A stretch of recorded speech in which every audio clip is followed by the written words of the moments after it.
just have to save me. I need your help. No, you just have to save me. Ladies and gentlemen, sorry for the hiatus, but we are back with this SOS podcast. I am your host, Deilani, with your co-host, Demetrius. This has been a long time coming. I promise you guys that I will be bringing in a lot of people from the North Lawndale neighborhood, whether it be entrepreneurs, athletes. And this time we have a politician. Today we bring in our very own, North Lawndale's very own Monique Scott. How you feeling today? I'm feeling good. How about you guys? Uh, It's a long week. I got paid though. That's Puerto Rico That's a next good week. feeling. Puerto Rico next week. That's good. work next week. Working for me. Um, so let's just start it off. Let's give a little synopsis of who you are and the work you currently do. So I am the alderman, alderwoman, alderperson of the 24th Ward. That includes North Lawndale, South Lawndale, Austin, West Garfield, and Out west, the real out All west. out west. I'm not Real gonna lie out to you. west. I thought it was just North Lawndale. Oh no, it's so my boundaries go from Roosevelt and Laramie, all the way to Roosevelt and Albany, all the way back to the Cook County Jail, It's a lot of space. all the way to the expressway at Harrison. The only time I go across the expressway is at Cicero, and I have, I think, 2 streets Mhm. across Cicero. But yeah, big boundaries. yeah, that's a nice covering of space. For real. That's a lot of with people the- in the area too. Yeah, with us, starting off with a lot of North Lawndale people. You have humble beginnings in the neighborhood. Talk about just how it is growing up in North Lawndale in that period of time specifically, because we are in a rebuilding stage Correct. when it comes to North Lawndale. 2000s, in my opinion, best time to be alive in North Lawndale. The 2010s, introduction of gang violence. A lot of stuff, a lot of political stuff up there, kind of made people, come back home. But this resurgence within the pandemic of people from Glendale, politicians like you, trying to bring us back outside, trying to bring, food back, trying to bring housing back. So talk about how not only how it was when you grew up, but that change that happened as well. So we had a vibrant community. 1968, when the riots of Martin Luther King, we burned down a lot of our community.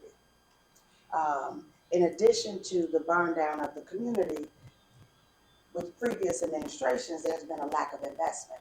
So, growing up, I didn't see this many vacant lots. I thought that, we were middle class, but we really, living in a 2-bedroom house with 4 people, we were, lower class. But we had great housing here. The bone structure in our housing was great.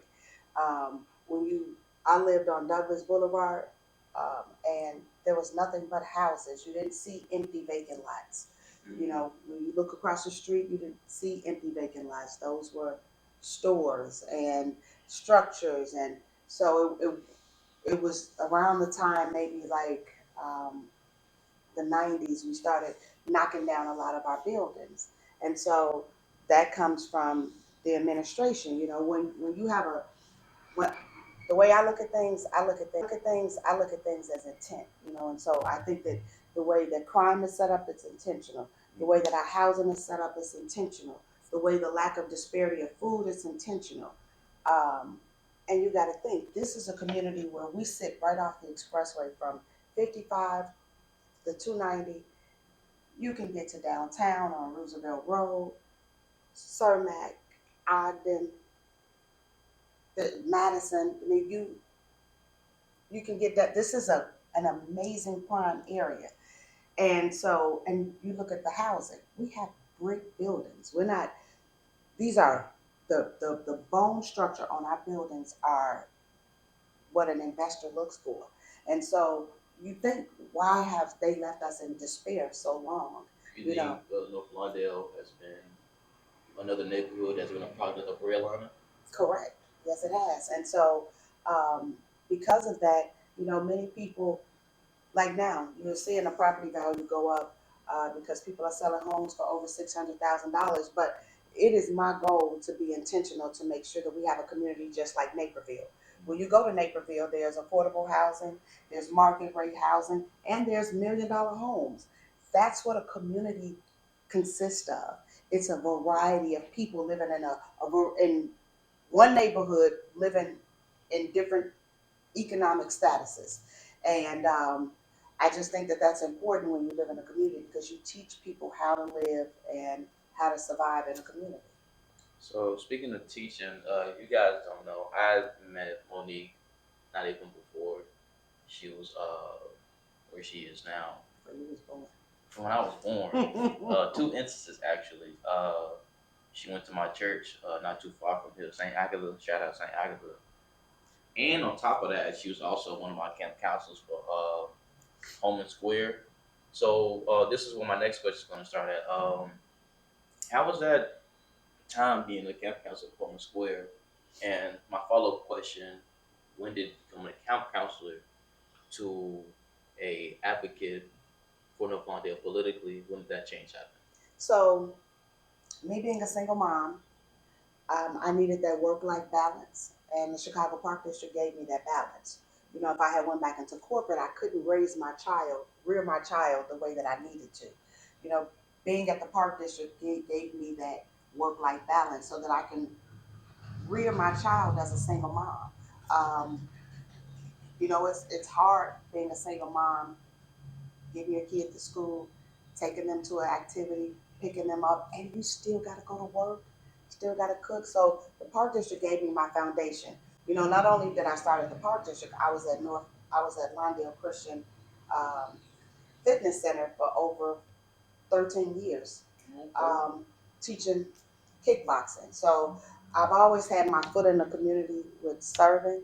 Um, don't look at it now, but yeah, Oh, you do kickboxing? You I don't need did. security for I real. did. So, so that was I had been in the community for a while. And then when I went over to Home and Square, I got transferred um, to the South Side. And so I became a supervisor of two different parks on the South Side. And I always felt like I was cheating on my community because Lawndale is I've done everything in Lawndale. I worked at the Westside Health Partnership, which was a DCFS agency, which was on Ogden in North Lawndale. I worked for Lawndale, like I said, Lawndale Christian. And then I worked at Home and Square. So my roots have always been here, living and working. Um, Back to my follow up question. What made you want to become an alderman? Because I felt like I needed to do more. When you're at the park, you're serving people as well, but you can only serve them to a certain capacity. And so the opportunity arose, and I was like, you know what, you know, this may not be a bad situation. People think this role is for throwing events, but no, I'm a marketing person for our community. So I'm talking to developers. I'm talking to um, store owners, trying to bring them to North Lawndale. Um, the building that we're in right now, they worked with my office and they built this, remodeled this whole space. This used to be when I was a kid, a game room, and a hair salon, and now it's office business building. Now it's an office building, and it used to have a great chicken restaurant next door. So you see the change in the community, and that's what I want to do, make change. I'm not can't save the world, but the little thoughtful things that I can do, like working with Peoria Meats, bringing them to Roosevelt Road, working with um, 548 related, bringing that Roosevelt and Costner to fruition, working with developers such as the building that we're sitting in right now, working with Home and Square Foundation, bringing new housing to the community. That's my role, and that's what I want to continue to do for this community. My last question before I hand it off to my other co-host. Um, as you said, we appreciate you. We actually honor you for all of the work that you've done and continue to do for North Lawndale. I can just list them off. Like not too long ago, you guys did an event for June top. Not too long ago, you guys did a whole parade for Juneteenth. You continue to do work with UCAN when they do their events, and then on top of that, you do a lot of stuff within North Lawndale, which includes the what's that over the garden on Douglas. And I think with that work, um, once again, you've brought people out of the house. Correct. How does it feel bringing people out the house again? Like, how does it feel making North Lawndale a more safer community? You know, we got so much work to do because a lot of people are not coming out their house still. But we got a few. But we got so much work to do because people be like, well, I don't see you.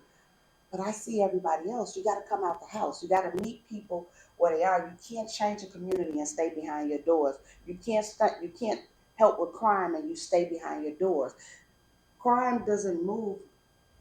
Crime comes when they don't see anybody in their area. But if you come out of the area and you come out of your safe space, then you won't get all of the crime that you get because people say, oh, this is a block that they love. This is a block that people care about, so they won't come on that block. But if you sit in your doors, then you can't help with crime. You can't help create community.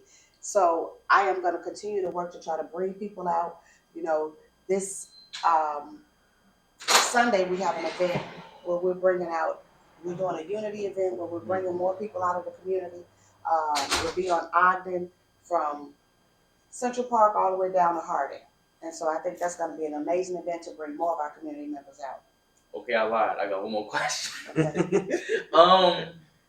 Another thing is that one of my favorite things to say is that the best thing about leadership is that you never have to do it alone. That's right. And you've done a lot of work with our state representative, Keisha Collins. Talk about that a little bit. You know, that's so. And she's the senator, Lakeisha Collins. That's right. She was our state rep, and she is our senator, and that's so powerful.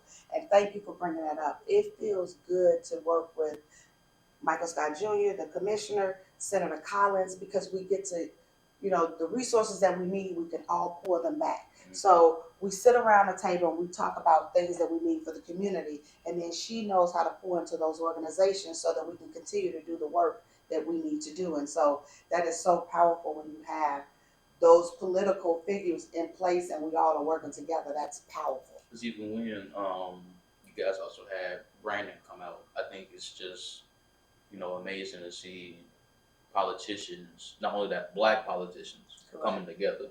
Correct. And he'll be at the firehouse tonight discussing some of the budget at 5:30. So, you know, if you want to hear some. Cool. Well, I ain't doing that today. I'm going to my house. But my time is done for right now. I'm gonna take it off to some issues. So y'all, Reach TV here.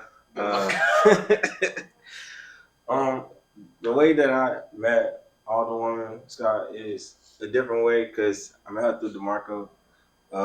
We actually met and we went, and I learned a whole bunch of history this day. I'll never forget it. It was the buildings that's over there by DRW.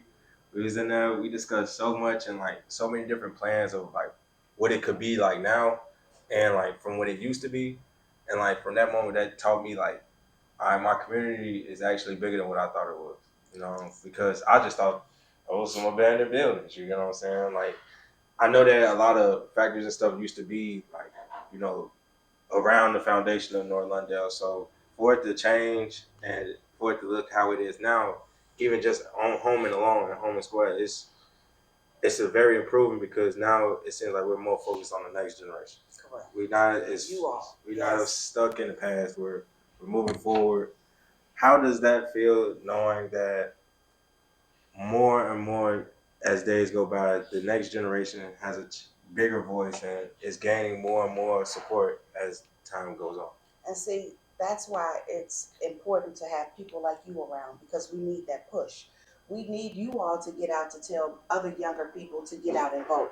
People think, oh, I don't have to vote. It doesn't do anything, but it does because A lack of voting keeps our community dilapidated. So a lack of votes keep our community not getting the resources that we need. A lack of votes keep our community looking the same way it has looked for 50 plus years because we think voting doesn't matter. So when you don't vote, then you're not, I'm just as powerful as you all voted. So when you vote, you give me power. So if you don't vote, then our communities will continue to look. You know why Lincoln Park and Rogers Park look the way that it does? Because their residents are voting. So they know that this is where you bring the resources. So we need the young boys to come out and vote and speak on that because our vote is powerful. And if you don't vote, you give us less power. And it's a topic of research. A lot of people only think the vote is only for the president, when in reality we have. It's your local. Yep. But before the president reach you, he'll be out of office before it can possibly reach the changes reach us. But local, that reaches you immediately. So if topics go to committee and then it passes in that month out of council, it goes into effect. That's it. That's nice. I mean, literally, you could just come talk and some stuff will get literally shown right above you. It can. You can really see results. It can. It can. That's a great thing for the community. It can. Take us through the process of when someone comes in and saying like, "Hey, this, I would like this to be changed."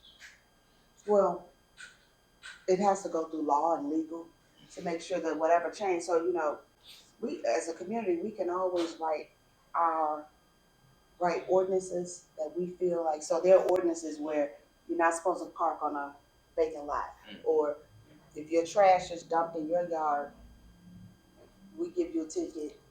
It gets done. I mean, those are the type of things that we want to see. So one, so I want to bring this up because one ordinance that was trying to pass was the curfew ordinance. Okay. And so I want to discuss that because this was not to attack any of our black children. This was to just bring law and order so that we wouldn't have instances like we had when the January party, when 10 people were shot at, 2 killed. We want to prevent things like that. And I think he's a very powerful person too that can bring youth together and people together so that we can reclaim our voices, reclaim our power. And when you do things like that, it's not in a bad way, but we got to have our violence interrupters, our police involved, because you young folks just want to party in peace, right? And want to do it in a safe way. And when we talked about the curfew just gives, so if we know that that party is growing, they can have the curfew at 8 o'clock. So it gives them power to control that area. If, lock it up. If you have to lock up the kids don't get charged because they're young. You bring their parents, and then their parents have to retrieve them. That's what the curfew is for, is to give the police the power to stop an event from happening that they can't control. Because in an instance like that, when you got 1,000 people, you don't have 1,000 cops. Yeah. How do we? My bad. I said that is a lot of bodies. It is. So I guess my question now is like, how do we start breaking that, um, the idea of the police as servers, as protectors, rather than prosecutors? Because so we call them when we feel like we need them, but then we disrespect them when we want to do something that is not of good character or That's very accurate. That's right. very We accurate. call them when we need them, but when we want to act the way that we want to act and not of good character, then they're the bad guys. And so we have to learn how to bridge. Hey, police have made mistakes. Individuals have made mistakes. But as a people, we've always needed independence on the police. I just want to say earlier, I just seen the police playing with somebody, playing basketball with the kids at Herschel. I was gonna say, JV come out, and Oh, shout out JV, man. Come out. From everybody. And so we got good people. And so you got to think, they're bad people. They're bad politicians. Mm-hmm. They're bad. They're other bad elected officials. And very bad elected officials. insanely bad. Let You me know, stop. so there's a bag for every person, for every um, job or position that it is. There's always going to be that bad guy, but we have to learn from our mistakes and learn how to heal and learn how to grow. And so, a lot of accountability comes on a parent, not just people look for a politician or a teacher. No, it's the parent. It's where it starts. Your roots and behavior starts at home. Yeah. And that's another thing that people don't fail to realize is things are different from back then, and some people either are trying to adapt and be like, "Well, I'm learning. Give me some time. Let me adjust a little bit." And then you got others like, "No, I'm not doing that. I don't want any part of that." So, for instance, like mental health and stuff like that. Back in my day, this ain't your day no more. Exactly. Back in my day, what was mental health? You just said, You you know, need to go take you a nap. Like, nah, like mental health is very serious, and it is. a lot of people who would have had certain conversations could still be alive today, you know. And what people fail to realize is mental health affects you even when you start young based off your development stage. You could be all of 6 years old, and already struggling with your mental health. Correct. And people fail to realize that we need certain things like that within the community. So how are you currently like working on mental health in the community? So I support various agencies like I Am Able, the Encompass Center. Um, those are true community organizations that help in the community with our mental health. And I think that that's, you know, but a lot of people don't always want to identify having a mental crisis or needing mental help. But those two facilities are available for our residents, and it's free. Free mental health checks, y'all. Y'all can get that done. We'll try to get that information for y'all, and make sure y'all just go check it out. You never know. We also talked about events. So it's been a couple of events I've been part of, like the Juneteenth parade. That was pretty fun. So we got to give big ups to Danita Robinson and of the Chi North Lawndale Chamber and Pastor Hunter of Grace Memorial. He came to me and was like, I want to do a parade. I said, hey, I got a person. Let me introduce you guys.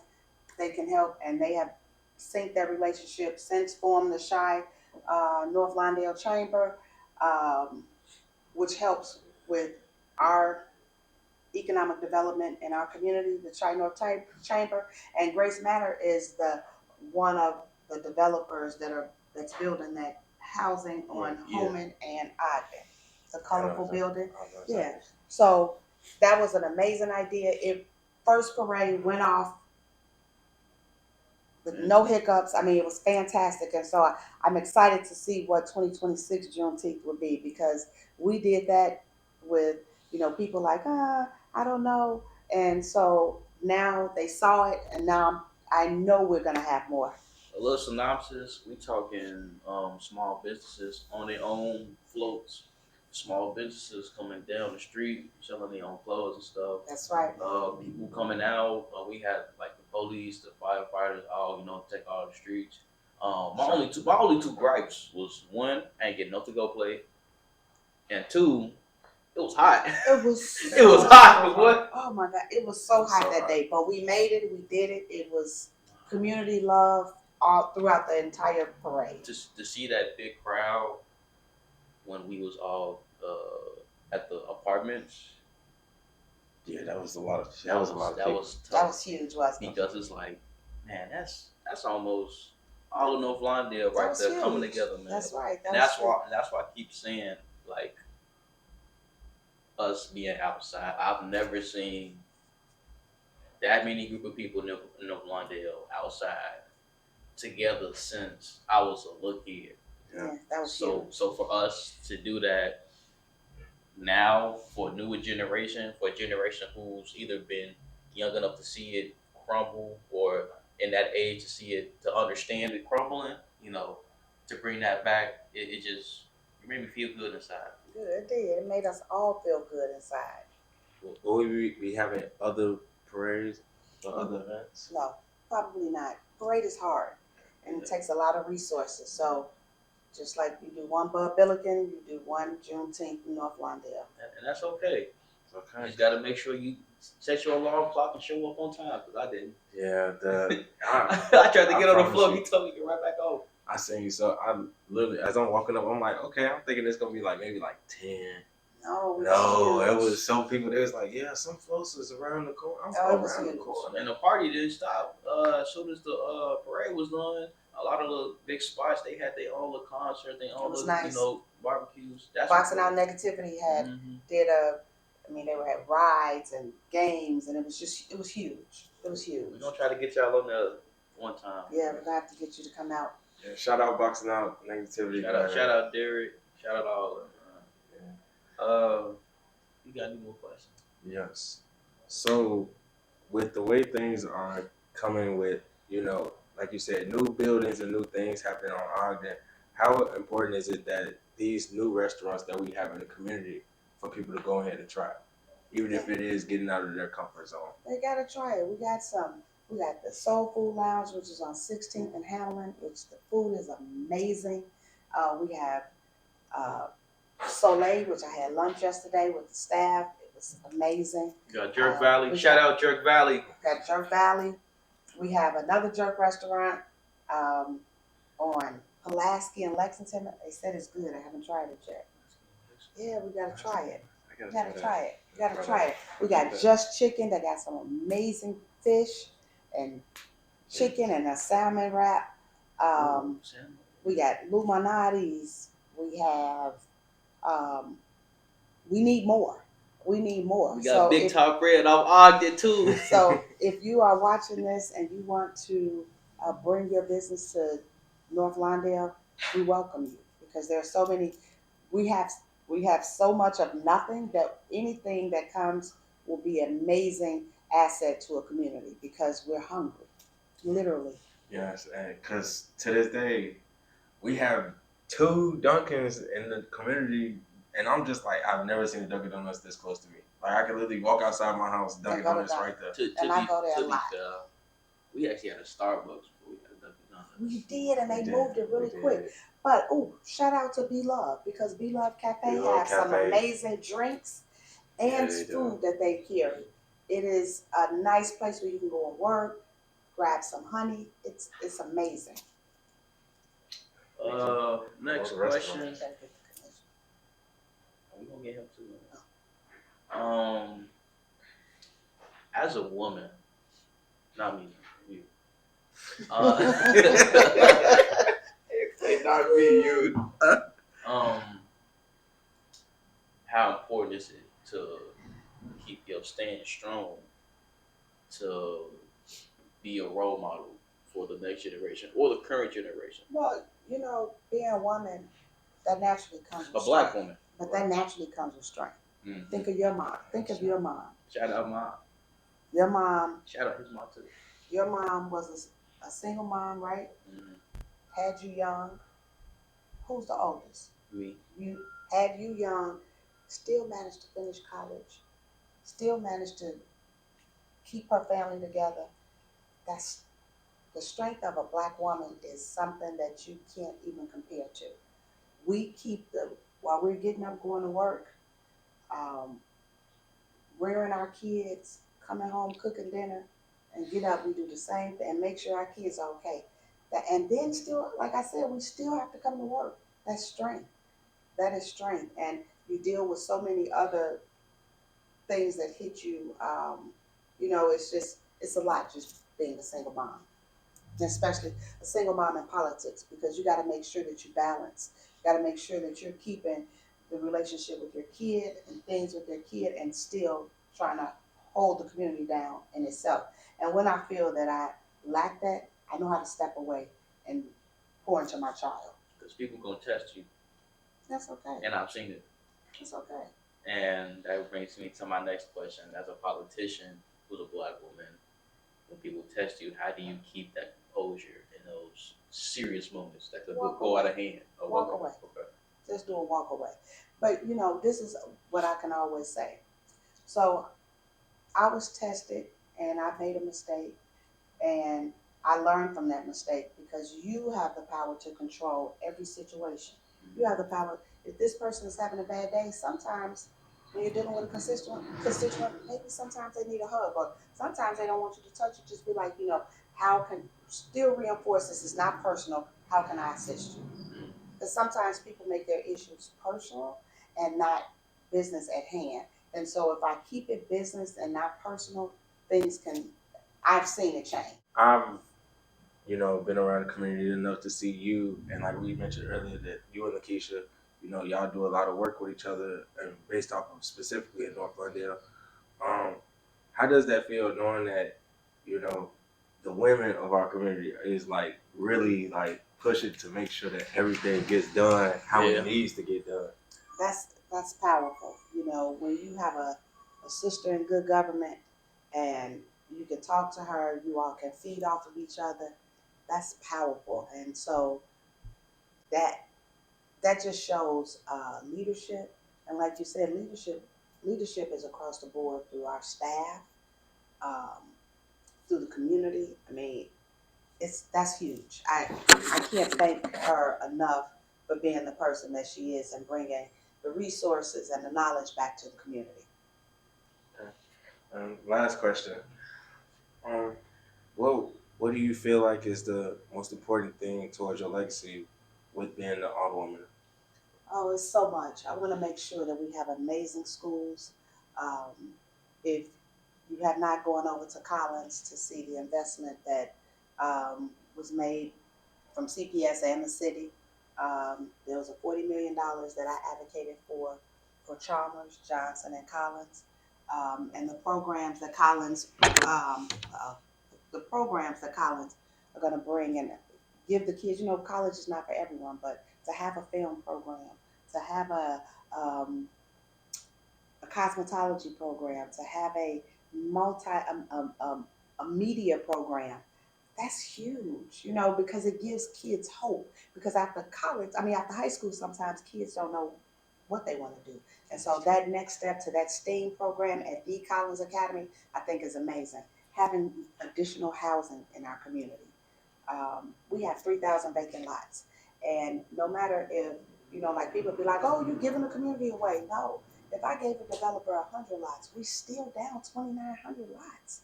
Do you know how many people that's so many people that we've lost in this community. And so gaining our community, some of our community members back, and new community members, and our economic development. Those are three things: our education, our housing, and economic development. All three of those play a huge role in making our community better, safer, and just a viable community. I always say we have the opportunity. I don't look at the vacant lots as a loss. I look at it as a gain because we have the opportunity and autonomy to reimagine and regain residents and businesses in our community. Is there anything else you want the viewers to know? Just even about just you, So, the community, anything? About me, I love on my people. I have you know, I don't meet any strangers, and so if you haven't gotten to know me, I will come by my office. I'm there a lot of times. I'm there most times. My office is at 1158 South Keeler. That's Keeler and Roosevelt Road. Our number is 773-533-2400.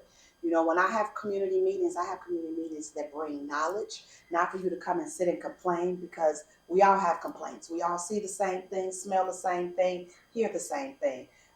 You have my office my service office to give out any complaints that you have, any issues that you have.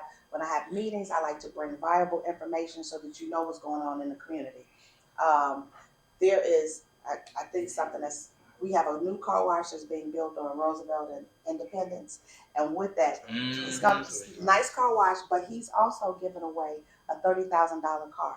So he's going to raffle off a car. That's going to be huge. That's gonna be tough. It's going to be really huge. And so I'm One excited. annual raffle. That's right. I'm excited for the new opportunity that is given into North Lawndale, and I'm going to continue to fight for the resources that we need to continue to build this community into a safer and stronger environment.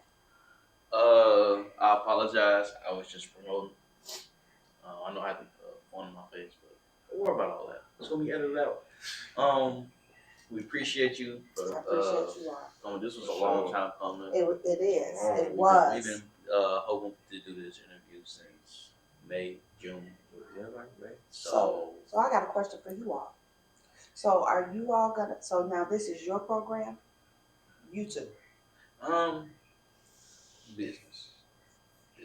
It's more like a thing to promote North Lawndale. And we want that. And so when we have, I want to make sure that when we do our grand openings, that you all are there, you all are filming. But nevertheless, you know, how can sometimes things have money. So it was you need to apply for grants Mm-hmm. so that you can keep it going, and then you take younger folks and you start training. So the knowledge that you've received, you give it back. Yeah. We've been So talking. think about that. We think about it. Hey, So think that's about in it. the future. That's Think on about my long-term planning goals to start teaching. And then even not at that, like you have been doing camera, there's opportunities like Channel 5, Channel 7, Channel 9. Like, don't dismiss that opportunity as well. You know, don't think small, think large. Well, you heard it here, folks. Don't think small, think large. That's how you get out the hood. Hey, man. No, so listen, no, don't say get out the hood, because guess what? You want to know something about me? I have a master's degree, and I could have left the community, right? You know, most people educate themselves and then they move out of their community. But if I leave, then I'm a part of the problem and not the solution. So something that my father and my mother, that's what they instilled in us, to stay and help the community. Don't leave. I could have gone a long time ago, but I stayed because these are my roots. And why not? If I know a little bit more, and can be with people like the Commissioner Michael Scott Jr. and Senator Lakeisha Collins, and we can help mold and shape a more viable community, I'm staying. Well, you heard it from here, folks. Be the water that keeps roots alive. This has been your host, Devon Jasper, with your co-host, Demetrius Holmes, and our lovely guest, Monique Scott. God bless. Godspeed. Have a great day. See ya. Shalom.